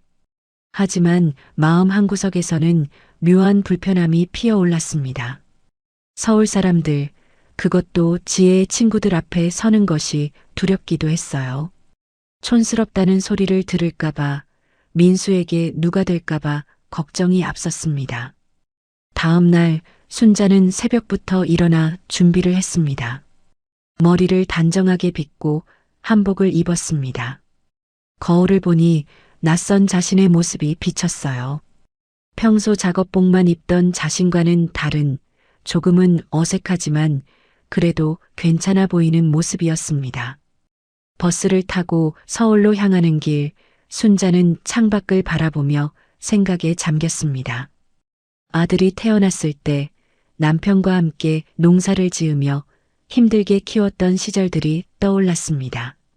민수가 대학에 갈 때 학비를 마련하기 위해 새벽부터 시장에 나가 채소를 팔았던 기억도 생생했죠. 그 모든 순간들이 지금의 민수를 만들었고 순자는 그것으로 충분히 보상받았다고 생각했습니다. 서울에 도착한 순자는 손에 든 주소를 보며 천천히 걸었습니다. 높은 빌딩들 사이로 낯선 거리가 펼쳐졌고 지나가는 사람들의 옷차림도 화려했습니다. 순자는 자신의 한복이 갑자기 초라하게 느껴졌어요. 드디어 사교클럽 앞에 도착했습니다. 웅장한 건물 입구에는 정장을 입은 사람들이 드나들고 있었습니다. 순자는 숨을 고르며 안으로 들어서려는 순간 멀리서 지혜가 보였습니다. 새하얀 정장을 입고 서 있는 지혜의 모습은 우아했지만 그 표정은 웃음이 아니었습니다. 순자는 반갑게 손을 흔들며 다가갔습니다. 하지만 지혜는 순자를 보자마자 얼굴이 굳어졌습니다. 지혜는 순자를 보자마자 재빨리 주변을 둘러보았습니다. 다행히 아직 아는 사람들은 보이지 않았어요. 지혜는 순자에게 다가가 낮은 목소리로 말했습니다. 어머니, 어떻게 여기까지 오셨어요? 순자는 지혜의 차가운 목소리에 당황했습니다. 분명 민수가 지혜가 초대했다고 말했는데 지금 지혜의 태도는 전혀 반갑지 않은 것처럼 보였거든요. 민수가 그러던데 내가 오라고 했다며? 지혜는 잠시 입술을 깨물었습니다. 그리고는 더욱 낮은 목소리로 말했습니다. 어머니, 오늘은 그냥 돌아가시는 게 좋을 것 같아요. 순자의 가슴이 철렁 내려앉았습니다. 무슨 말인지 이해가 되지 않았어요. 분명 민수가 지혜가 초대했다고 했는데 왜 갑자기 돌아가라는 건지 알 수가 없었습니다. 어째서? 민수가 분명히. 지혜는 다시 한번 주변을 살폈습니다. 클럽 입구로 우아한 옷차림의 사람들이 하나둘 들어오기 시작했어요. 지혜는 초조한 표정으로 순자를 바라보았습니다. 어머니, 솔직히 말씀드릴게요. 오늘 모임에는 정말 수준 있는 분들만 오세요. 강남에서 이름 있는 분들이고요. 다들 세련되고 교양 있는 분들이에요. 순자는 지혜가 무슨 말을 하려는 건지 어렴풋이 느껴졌습니다. 가슴 한쪽이 서늘해졌어요. 지혜는 망설이다가 결국 입을 열었습니다. 어머니 같은 촌스러운 분이 오시면 제가 창피해요. 사람들이 뭐라고 할지 몰라요. 그러니까 오늘은 그냥 돌아가세요. 순자의 손이 떨렸습니다. 평생 살면서 이런 말을 들어본 적이 없었어요. 아니, 들어봤다 해도 이렇게 가슴 깊이 박히는 말은 처음이었습니다. 며느리의 입에서 나온 말이기에 더욱 아팠습니다. 내가 촌스럽다고? 지혜는 고개를 돌렸습니다. 순자의 눈을 마주칠 수가 없었어요. 어머니, 이해해 주세요. 제 입장도 생각해 주셔야죠. 여기는 서울이고 다들 저를 어떻게 볼지. 순자는 억지로 미소를 지었습니다. 눈가에 눈물이 맺혔지만 꾹 참았어요. 며느리 앞에서 약한 모습을 보이고 싶지 않았습니다. 그래, 알겠다. 괜히 민수까지 곤란하게 만들면 안 되지. 내가 생각이 짧았구나. 순자는 천천히 몸을 돌렸습니다. 새벽부터 정성껏 다린 한복이 갑자기 너무나 초라하게 느껴졌어요. 이 옷을 입고 서울까지 온 자신이 한없이 작아 보였습니다. 한 걸음 한 걸음 발걸음을 옮기는데 눈물이 뺨을 타고 흘러내렸습니다. 순자는 재빨리 손으로 눈물을 닦았어요. 지혜가 볼까봐, 지나가는 사람들이 볼까봐 서둘러 닦아냈습니다. 그때였습니다. 뒤에서 굵고 위험 있는 남성의 목소리가 들렸습니다. 저기, 잠깐만요. 혹시 방금 오신 분 박순자 여사님 아니신가요? 순자는 멈춰 섰습니다. 뒤를 돌아보니 70 중반쯤 되어 보이는 남성이 서 있었어요. 정갈한 양복 차림에 은발이 단정한 품격 있는 인상의 노인이었습니다. 지혜는 그 남성을 보자마자 얼굴이 새하얗게 질렸습니다. 회장님, 어떻게? 그 남성은 모임의 회장인 정혜진이었습니다. 서울 사교계에서 명성이 높고 여러 사회단체를 이끄는 영향력 있는 인물이었죠. 지혜가 이 모임에 참석하게 된 것도 정혜진 회장의 초대 덕분이었습니다. 정혜진은 순자를 향해 천천히 다가왔습니다. 그의 눈빛은 놀라움과 반가움으로 가득했어요. 정말 박순자 여사님 맞으시죠? 제가 평생 찾아 헤맸던 분을. 순자는 어리둥절한 표정으로 정혜진을 바라보았습니다. 본 적이 있는 얼굴 같기도 하고 아닌 것 같기도 했어요. 지혜는 급히 끼어들었습니다. 회장님, 저분은 제 시어머니시긴 한데요. 어떻게 아시는지. 정혜진은 지혜의 말을 자르듯 말했습니다. 시어머니라고요? 어머니, 그럼 당신이 윤지혜 씨의? 순자는 고개를 끄덕였습니다. 네, 제 며느리입니다. 정혜진은 깊은 한숨을 쉬었습니다. 그의 눈가에 눈물이 맺혔어요. 세상에 이럴 수가. 내가 그토록 찾아 헤맸던 은인을 이렇게 만나다니. 지혜는 믿을 수 없다는 표정으로 두 사람을 번갈아 보았습니다. 주변에 모여드는 사람들의 시선도 느껴졌어요. 정혜진은 순자에게 깊이 고개를 숙였습니다. 여사님, 혹시 30년 전 겨울 산길에서 트럭 사고를 기억하시나요? 순자는 잠시 생각에 잠겼습니다. 그리고는 희미하게 기억이 떠올랐어요. 아, 그때 폭설이 내리던 날 말씀이신가요? 정혜진은 고개를 끄덕이며 말했습니다. 맞습니다. 그날 저는 죽을 뻔했습니다. 트럭 밑에 깔려 얼어 죽을 뻔했는데 여사님께서 목숨을 걸고 저를 구해주셨죠. 지혜의 입이 떡 벌어졌습니다. 순자는 천천히 고개를 끄덕였습니다. 기억이 조금씩 선명해졌어요. 그때 산길에서 트럭이 미끄러져 계곡 쪽으로 넘어갔었죠. 운전하시던 분이 차 밑에 깔려 계시길래 그냥 지나칠 수가 없었어요. 정혜진은 눈물을 글썽이며 말했습니다. 여사님께서 혼자 힘으로 트럭을 들어올리려 하시다가 결국 마을 사람들을 불러오셨죠. 그때 여사님이 아니었다면 저는 그 추운 겨울 산속에서 얼어 죽었을 겁니다. 순자는 손을 저었습니다. 아니에요.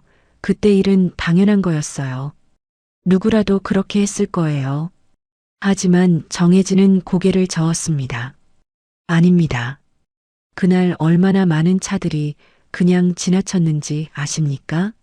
폭설이 내리는 위험한 날씨에 누가 멈춰서서 도와주겠습니까?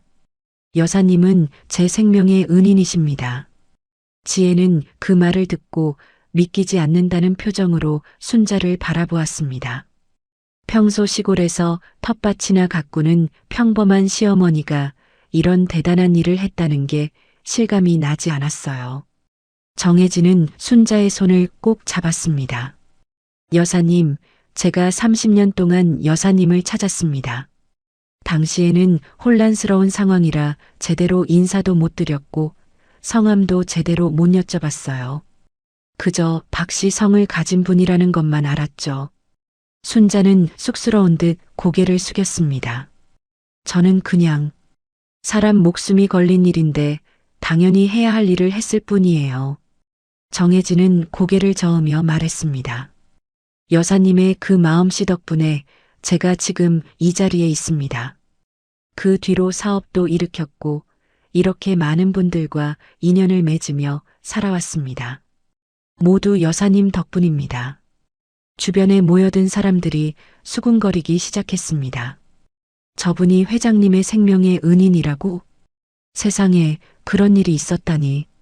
지혜는 점점 더 당황스러워졌습니다. 자신이 방금 촌스럽다며 돌려보내려 했던 시어머니가 알고 보니 자신이 가장 존경하고 따르려 했던 정혜진 회장의 은인이었다니요. 얼굴이 화끈거렸습니다. 정혜진은 순자를 향해 다시 한번 깊이 고개를 숙였습니다. 여사님, 오늘 이렇게 만나 뵙게 되어 정말 영광입니다. 제가 얼마나 이 순간을 기다렸는지 모릅니다. 순자는 황급히 정혜진을 일으켜 세웠습니다. 아니에요. 고개를 그렇게 숙이시면 제가 어쩌겠어요. 정말 별일 아니었어요. 정혜진은 미소를 지으며 말했습니다. 여사님, 오늘 모임에 꼭 참석해 주셔야 합니다. 제가 모든 분들께 여사님을 소개하고 싶습니다. 순자는 난처한 표정을 지었습니다. 지혜를 슬쩍 바라보니 지혜는 고개를 숙인 채 아무 말도 하지 못하고 있었어요. 회장님, 저는 그냥 시골 사람이라 이런 자리가 어울리지 않아요. 그냥 돌아가려던 참이었어요. 정혜진은 단호하게 말했습니다. 절대 안 됩니다. 제가 30년을 기다렸는데 이대로 보내드릴 수 없습니다. 여사님, 제 부탁입니다. 오늘 모임에 꼭 함께 해주세요. 순자는 망설였습니다. 지혜의 눈치도 보였고 자신이 이런 자리에 어울리는지도 확신이 서지 않았어요. 하지만 정혜진의 간곡한 부탁을 거절하기도 어려웠습니다. 지혜는 그제야 입을 열었습니다. 어머니, 회장님께서 그렇게 말씀하시는데 들어가시죠. 목소리는 떨리고 있었습니다. 방금 전 자신이 한 말들이 얼마나 부끄러운 것이었는지 이제야 깨닫기 시작한 거예요. 정혜진은 순자의 팔을 정중히 부축하며 모임장 안으로 안내했습니다. 사람들은 길을 비켜주며 순자를 바라보았어요. 호기심 어린 시선, 존경 어린 시선들이 뒤섞여 있었습니다. 모임장은 화려했습니다. 샹들리에가 빛나고 테이블마다 고급스러운 꽃꽂이가 놓여 있었어요. 옷차림도 모두 세련되고 우아했습니다. 순자는 자신의 남색 한복이 갑자기 너무 눈에 띄는 것 같아 움츠러들었습니다. 정혜진은 순자를 상석으로 안내했습니다. 여사님, 여기 앉으세요. 오늘은 제 옆자리에 앉아주셔야 합니다. 순자는 손사래를 쳤습니다. 아니에요, 회장님. 저는 구석에 조용히 앉아 있을게요. 하지만 정혜진은 고집스럽게 순자를 상석에 앉혔습니다. 지혜는 그 모습을 멀찍이 서서 바라보고 있었어요. 가슴 한쪽이 답답했습니다. 모임이 시작되고 정혜진은 마이크를 잡았습니다. 여러분, 오늘 특별한 손님을 소개하고 싶습니다. 사람들의 시선이 일제히 순자에게 쏠렸습니다. 이분은 제 생명의 은인이신 박순자 여사님이십니다. 30년 전 저를 죽음에서 구해주신 분이죠. 장내가 술렁였습니다. 사람들은 놀라움과 감탄의 눈빛으로 순자를 바라보았어요. 지혜는 자리에 앉아 고개를 들 수가 없었습니다. 방금 전 자신이 시어머니에게 한 말들이 머릿속을 맴돌았어요. 촌스럽다고 창피하다고 했던 그 말들이 이제는 자신을 향해 날아오는 것 같았습니다. 순자는 당황한 표정으로 작게 손을 흔들며 인사했습니다. 사람들은 따뜻한 박수를 보냈어요. 박수 소리가 잦아들자 정혜진은 다시 입을 열었습니다. 여러분, 제가 오늘 이 자리에서 그날의 이야기를 나누고 싶습니다. 사람들은 조용히 귀를 기울였습니다. 지혜도 긴장한 표정으로 정혜진을 바라보았어요. 30년 전 제가 사업 초기에 어려움을 겪고 있을 때였습니다. 거래처를 방문하고 돌아오는 길에 폭설을 만났죠. 산길은 미끄러웠고 앞이 하나도 보이지 않았습니다. 정혜진의 목소리에는 그날의 두려움이 생생하게 담겨 있었습니다. 트럭이 미끄러지기 시작했고 저는 핸들을 꺾었지만 소용없었습니다. 차는 계곡 쪽으로 미끄러져 내려갔고 나무에 걸려 간신히 멈췄죠. 하지만 트럭은 뒤집혔고 저는 차체에 깔려 움직일 수가 없었습니다. 순자는 그날을 떠올리며 고개를 끄덕였습니다. 눈은 계속 내렸고 추위는 점점 심해졌습니다. 차들은 위험한 날씨 때문에 그냥 지나쳤고 저는 점점 의식을 잃어가고 있었습니다. 그때 한 분이 멈춰 섰습니다.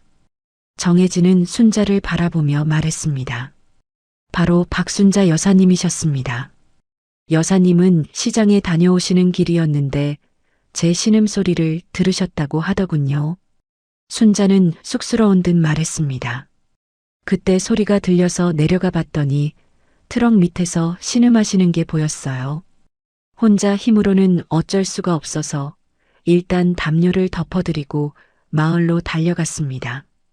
정혜진이 이어받았습니다. 여사님은 마을 사람들을 급히 모으셨습니다. 그리고 다시 그 험한 산길을 올라오셨죠. 남자 어른 대여섯 명이 함께 와서 트럭을 들어 올렸고 저를 구해냈습니다. 사람들은 감탄의 한숨을 내쉬었습니다. 그런데 여사님께서는 제가 정신을 차렸을 때 이미 떠나신 뒤였습니다. 이름도 연락처도 남기지 않으셨어요. 마을 사람들에게 물어봤지만 다들 박씨 성을 가진 분이라는 것만 알고 계셨습니다. 정혜진은 잠시 말을 멈췄습니다. 감정이 북받쳐 오르는 것 같았어요. 저는 그날 이후로 여사님을 찾아다녔습니다. 그 마을 근처를 수없이 돌아다녔지만 찾을 수가 없었습니다. 세월이 흘러 포기하려던 참에 오늘 이렇게 다시 만나게 되었습니다. 순자는 조용히 말했습니다. 저는 그저 사람으로서 당연한 일을 했을 뿐입니다. 누군가 위험에 처했는데 그냥 지나칠 수는 없는 일 아닙니까? 정혜진은 고개를 저었습니다. 아닙니다, 여사님. 당연한 일이 아닙니다. 그날 얼마나 많은 사람들이 그냥 지나갔는지 아십니까? 모두 자기 안전만 생각했습니다. 하지만 여사님은 달랐습니다. 지혜는 그 이야기를 들으며 가슴이 조였습니다. 자신이 얼마나 큰 실수를 했는지 이제야 절실히 깨닫고 있었어요. 시어머니는 그저 시골에 사는 평범한 노인이 아니었습니다. 누군가의 생명을 구한 영웅이었던 거죠. 정혜진은 다시 순자를 향해 말했습니다. 여사님, 제가 지금 이 자리에 있는 것도 이렇게 많은 분들과 인연을 맺고 있는 것도 모두 여사님 덕분입니다.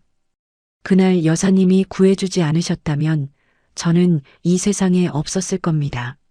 순자는 고개를 저으며 말했습니다. 회장님, 그렇게까지 말씀하시면 제가 부담스럽습니다. 저는 정말 특별한 일을 한 게 아니에요. 하지만 정혜진은 단호하게 말했습니다. 아닙니다. 생명을 구하는 일보다 더 특별한 일이 어디 있습니까? 여사님의 그 용기와 선한 마음이 저를 살렸습니다. 모임에 참석한 사람들도 하나둘 고개를 끄덕이며 동의했습니다. 한 여성이 순자에게 다가와 말했습니다. 여사님, 정말 존경스럽습니다. 요즘 같은 세상에 그런 일을 하시다니요. 또 다른 남성도 말했습니다. 여사님 같은 분이 계시기에 세상이 아직 따뜻한 거겠죠. 순자는 어색하게 웃으며 말했습니다. 아니에요. 그냥 제가 할 수 있는 일을 했을 뿐입니다. 지혜는 멀찍이 서서 그 모습을 바라보고 있었습니다. 사람들이 시어머니를 존경하는 눈빛으로 바라보는 것이 보였어요. 자신이 촌스럽다며 돌려보내려 했던 바로 그분을 지금 이 자리에 모든 사람들이 존경하고 있었습니다. 정혜진은 순자의 손을 다시 한번 꼭 잡았습니다. 여사님, 제가 평생 갚아도 이 은혜를 다 갚을 수 없을 것 같습니다. 하지만 제가 할 수 있는 일이 있다면 무엇이든 하고 싶습니다. 순자는 손을 저으며 말했습니다. 회장님, 정말 괜찮습니다. 저는 지금도 충분히 행복하게 살고 있어요. 정혜진은 미소를 지으며 말했습니다. 그래도 여사님, 앞으로 무슨 일이든 저에게 말씀해 주세요. 제가 도울 수 있는 일이라면 무엇이든 하겠습니다. 순자는 고개를 끄덕였습니다. 정혜진의 진심이 느껴졌어요. 지혜는 자리에 앉아 고개를 숙이고 있었습니다. 자신이 한 일이 얼마나 부끄러운 것인지 이제는 도저히 부정할 수가 없었습니다. 모임이 본격적으로 시작되었습니다. 사람들은 테이블에 둘러앉아 이야기를 나누기 시작했어요. 하지만 시선은 자꾸만 순자에게로 향했습니다. 정혜진 회장의 생명의 은인이라는 사실이 모임의 가장 큰 화제가 되어버렸죠. 지혜는 친구들과 함께 한쪽 테이블에 앉아 있었습니다. 평소라면 자신이 중심이 되어 대화를 이끌었을 텐데 오늘은 달랐어요. 친구들은 모두 순자에 대한 이야기만 하고 있었습니다. 지혜야, 시어머님이 그런 대단한 분이셨어? 너 한 번도 말한 적 없잖아. 한 친구가 호기심 어린 눈빛으로 물었습니다. 지혜는 어색하게 웃으며 말했습니다. 응, 나도. 오늘 처음 알았어. 또 다른 친구가 말했습니다. 부럽다. 그런 훌륭하신 시어머니를 두다니. 우리 시어머니는 맨날 잔소리만 하시는데 지혜는 아무 말도 할 수가 없었습니다. 훌륭한 시어머니를 두었다고요? 자신은 불과 1시간 전에 그분을 촌스럽다며 돌려보내려 했는데 말이죠. 그때 한 친구가 조심스럽게 물었습니다. 근데 지혜야, 시어머님이 오늘 여기 오신 거 알고 있었어? 지혜는 목이 메었습니다. 어떻게 대답해야 할지 몰랐어요. 응, 알고 있었어. 그럼 왜 우리한테 미리 말 안 했어? 회장님 은인이시라고 했으면 우리도 더 잘 모실 수 있었잖아. 지혜는 입술을 깨물었습니다. 말할 수가 없었어요. 자신이 시어머니를 부끄러워했다는 사실을, 돌려보내려 했다는 사실을 어떻게 말할 수 있겠습니까? 그때 다른 테이블에서 한 여성의 목소리가 들렸습니다. 저 한복 정말 멋지지 않아? 요즘은 저렇게 단정하게 한복 입는 분들 보기 힘든데. 맞아, 품이 있어 보여. 역시 나이 드신 분들이 한복 입으면 정말 우아해. 지혜는 그 말을 듣고 가슴이 철렁했습니다. 자신이 촌스럽다고 생각했던 그 한복을 사람들은 멋지다고 하고 있었어요. 잠시 후 지혜는 화장실로 갔습니다. 거울 앞에 서서 자신의 얼굴을 바라보았어요. 완벽하게 화장한 얼굴이었지만 왠지 초라해 보였습니다. 화장실에서 나오는데 복도에서 두 여성이 대화하는 소리가 들렸습니다. 박순자 여사님 정말 대단하시지 않아? 그러게. 저런 분이 진짜 품격 있는 거야. 돈이나 외모가 아니라 사람의 본질 말이야. 지혜는 그 자리에 얼어붙었습니다. 다른 여성이 말했습니다. 근데 며느리는 좀 이상하더라. 저렇게 훌륭하신 시어머니를 왜 숨기고 있었을까? 그러게 말이야. 나 같으면 자랑하고 다닐 텐데. 지혜는 더 이상 듣고 싶지 않았습니다. 재빨리 그 자리를 벗어나 모임장으로 돌아왔어요. 모임장 한쪽 구석으로 가서 숨을 고르고 있는데 갑자기 민수가 나타났습니다.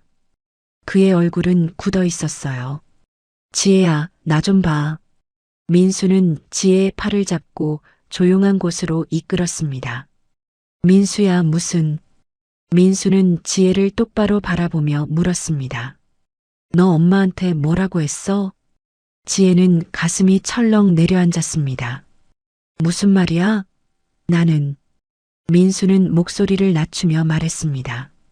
아까 엄마가 혼자 서 계시길래 왜 안으로 안 들어오시냐고 물었더니 며느리가 돌아가라고 했대.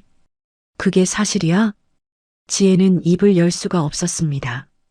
민수는 믿을 수 없다는 표정으로 말했습니다. 설마 내가 우리 엄마한테 그런 말을 했어? 촌스럽다고? 창피하다고? 지혜는 고개를 돌렸습니다. 민수의 눈을 볼 수가 없었어요.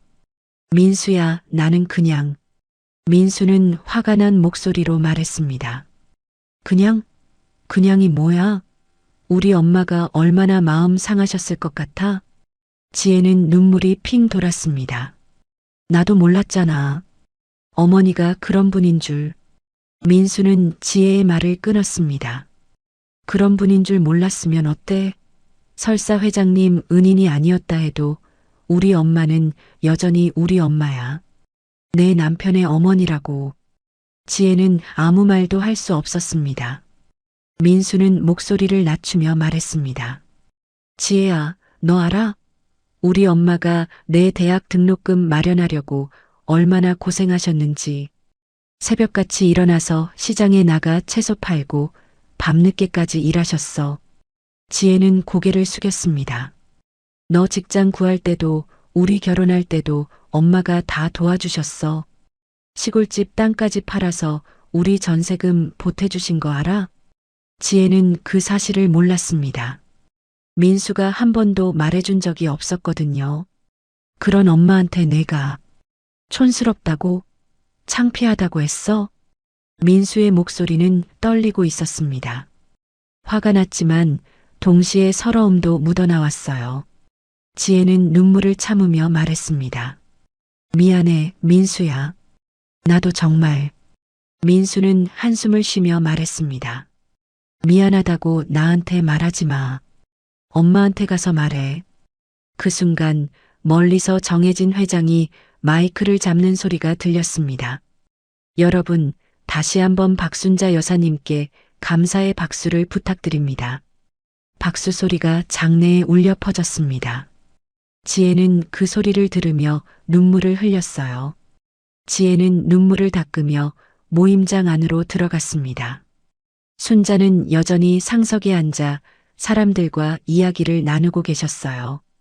편안한 미소를 지으며 고개를 끄덕이는 모습이 보였습니다. 민수는 지혜를 따라 들어오지 않았습니다. 혼자 복도에 남아 생각을 정리하고 있었어요. 지혜는 자리에 앉아 시어머니를 바라보았습니다.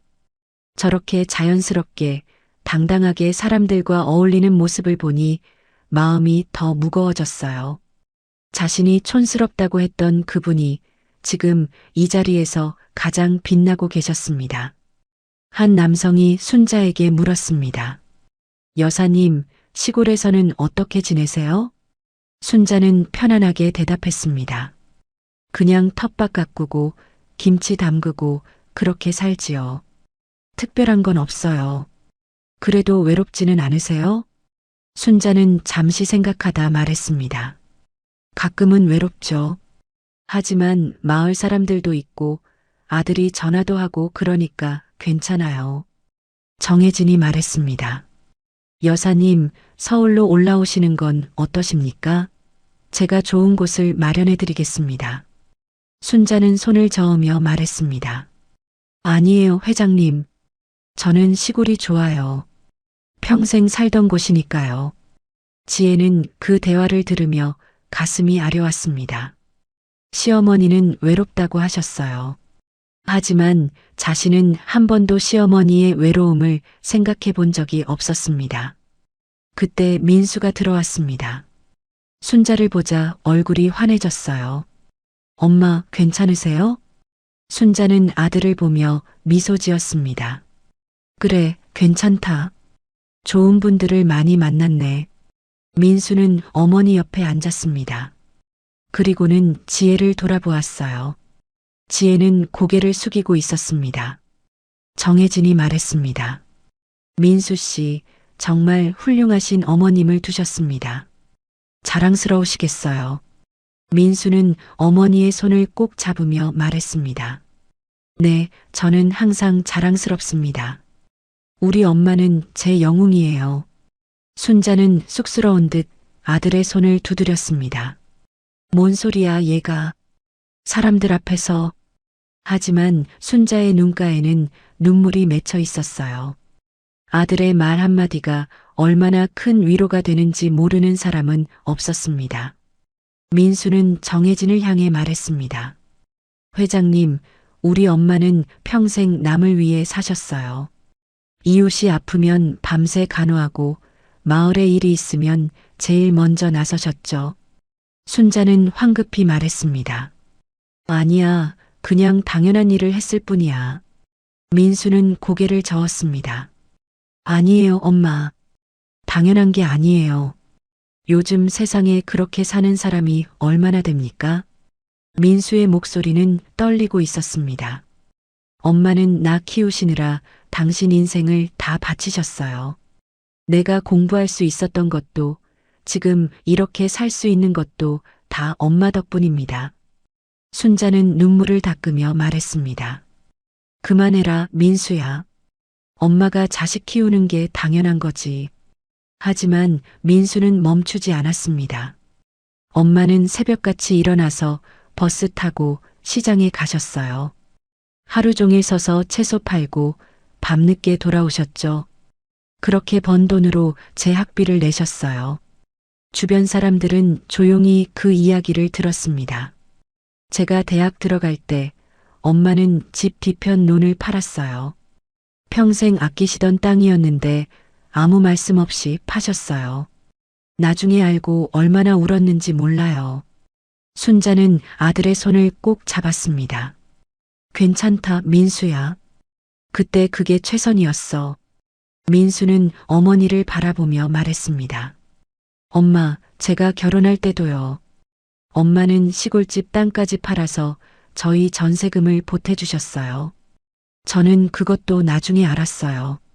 지혜는 깜짝 놀라 고개를 들었습니다. 그 사실을 정말 몰랐거든요. 민수는 지혜를 보며 말했습니다.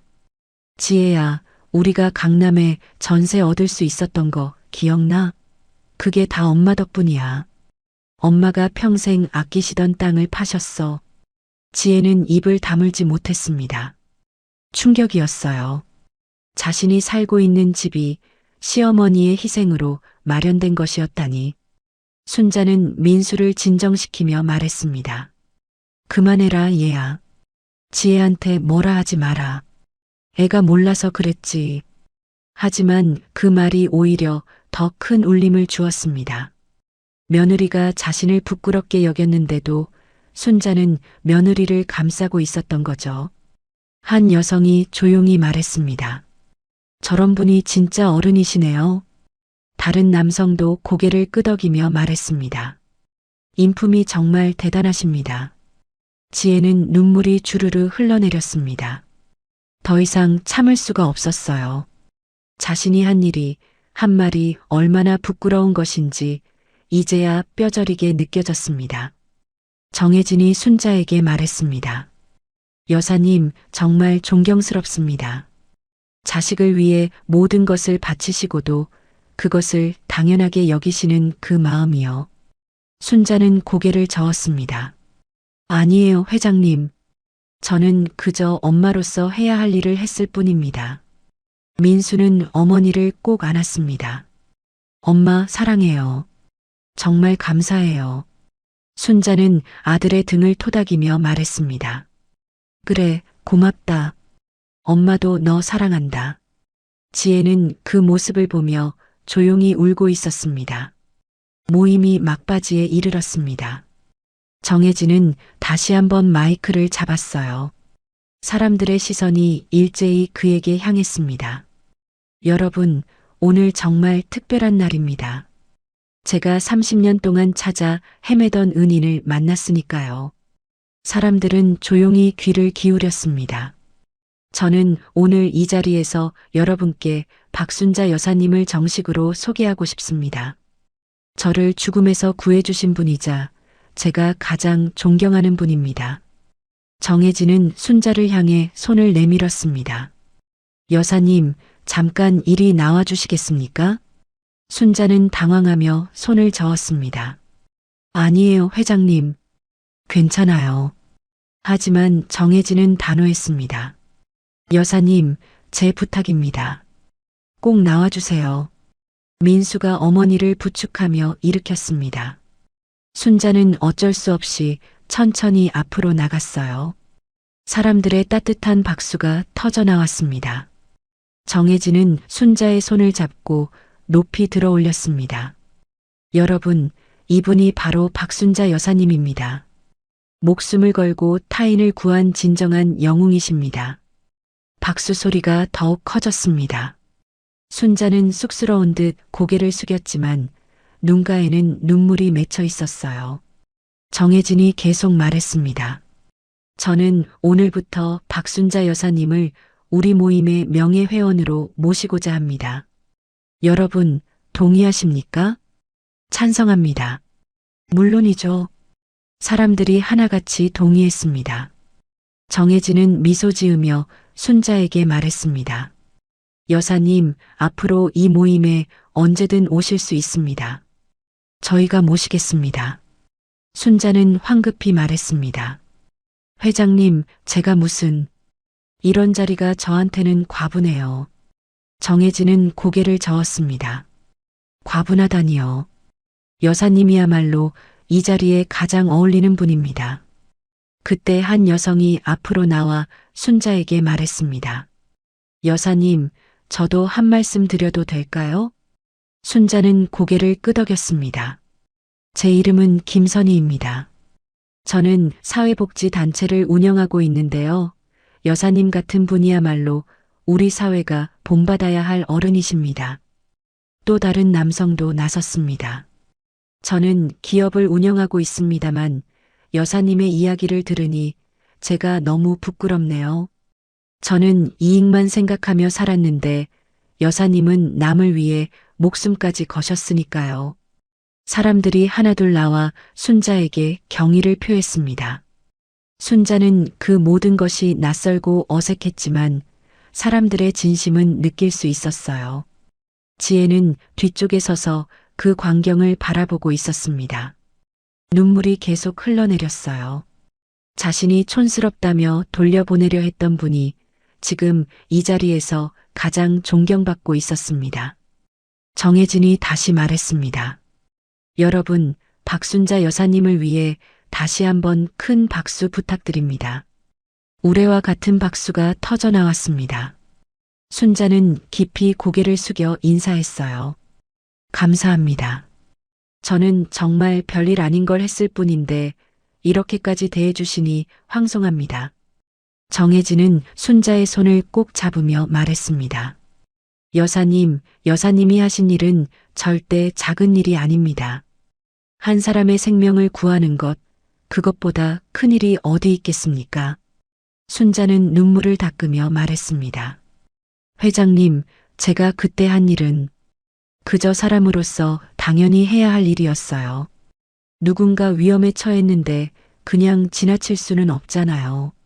정혜진이 말했습니다. 그 당연함을 실천하는 사람이 얼마나 되겠습니까?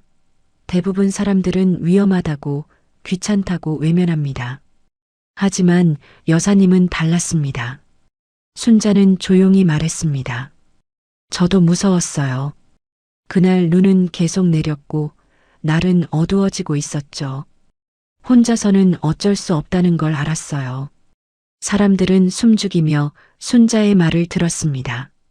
하지만 그냥 지나칠 수가 없었어요. 저 밑에 사람이 죽어가고 있는데 어떻게 모른 척하고 갈 수 있겠어요. 순자의 목소리는 떨리고 있었습니다. 그래서 일단 담요를 덮어드리고 마을로 뛰어갔어요. 숨이 차고 다리가 후들거렸지만 계속 뛰었습니다. 민수는 어머니의 이야기를 듣고 눈시울이 붉어졌습니다. 그 이야기를 처음 듣는 거였어요. 마을 사람들을 모아 다시 산으로 올라갔을 때 회장님은 의식을 잃고 계셨어요. 남자 어른들이 힘을 합쳐 트럭을 들어 올렸고 겨우 구해냈죠. 정혜진은 순자의 손을 꼭 잡았습니다. 여사님, 그날 여사님이 아니었다면 저는 정말 죽었을 겁니다. 순자는 고개를 저었습니다. 다행히 살아나셨잖아요. 그것만으로도 충분해요. 정혜진은 눈물을 닦으며 말했습니다. 여사님, 제가 평생 이 은혜를 잊지 않겠습니다. 그때 지혜가 앞으로 나왔습니다. 사람들은 놀라며 지혜를 바라보았어요. 지혜의 얼굴은 눈물로 범벅이 되어 있었습니다. 어머니, 순자는 지혜를 보며 놀랐습니다. 지혜는 순자 앞에서 무릎을 꿇었습니다. 사람들이 숨을 죽였어요. 어머니, 정말 죄송합니다. 지혜의 목소리는 떨리고 있었습니다. 제가 정말 잘못했어요. 어머니를 촌스럽다고 창피하다고 했던 제가 너무 부끄럽습니다. 순자는 황급히 지혜를 일으키려 했습니다. 지혜야, 일어나거라. 사람들이 다 보잖니. 하지만 지혜는 고개를 저었습니다. 아니에요, 어머니. 제가 어머니께 얼마나 큰 잘못을 했는지 이제야 알았어요. 지혜는 눈물을 흘리며 말했습니다. 어머니, 저는 정말 철없고 모자란 사람이었어요. 어머니가 저희를 위해 얼마나 많은 것을 희생하셨는지 오늘에야 알았습니다. 순자는 지혜의 손을 잡았습니다. 일어나거라, 지혜야. 사람이 살다 보면 실수도 하는 법이야. 하지만 지혜는 고개를 저었습니다. 아니에요, 어머니. 이건 실수가 아니에요. 제가 어머니를 무시했어요. 어머니의 마음을 짓밟았어요. 지혜의 목소리는 떨리고 있었습니다. 어머니가 우리 집 전세금을 위해 땅까지 파셨다는 것도 오늘 처음 알았어요. 저는 그것도 모르고 어머니를 부끄러워했어요. 순자는 지혜를 일으켜 세웠습니다. 그만하자, 지혜야. 내가 몰라서 그랬지. 일부러 그런 건 아니잖니. 지혜는 순자를 꼭 안았습니다. 어머니, 정말 죄송해요. 용서해 주세요. 순자는 지혜의 등을 토닥이며 말했습니다. 괜찮아, 지혜야. 중요한 건 내가 이렇게 깨닫고 돌아온 거야. 그것만으로도 충분해. 민수도 두 사람에게 다가왔습니다. 세 사람은 서로를 안으며 울었어요. 사람들은 조용히 그 모습을 지켜보았습니다. 정혜진이 말했습니다. 저런 게 진짜 가족이죠. 실수를 용서하고 서로를 이해하는 것. 한 여성이 눈물을 닦으며 말했습니다. 정말 아름다운 모습이네요. 모임이 끝나고 사람들은 하나둘 순자에게 인사를 하며 떠났습니다.